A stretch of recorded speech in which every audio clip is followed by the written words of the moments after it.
हजुर अहिले प्लेनमै हुनुहुन्छ हामीलाई सर र ओभरभ्यू दिन मिल्छ म एउटा यो सेस्नाको प्लेनमा छु, यो सिंगल इन्जिन सेस्ना 206 प्लेन हो। यसको काम चाहिँ के भएको छ ह्यान्डलको ह्यान्डल भन्दैन, यसलाई योक भन्छन्।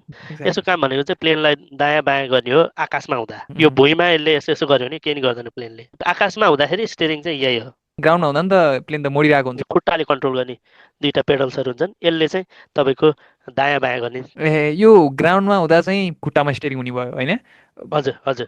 उडिराख्दाखेरि चाहिँ योगले यस्तो यसरी दायाँ बायाँ माथि तल गर्ने कुरा हो यो चाहिँ।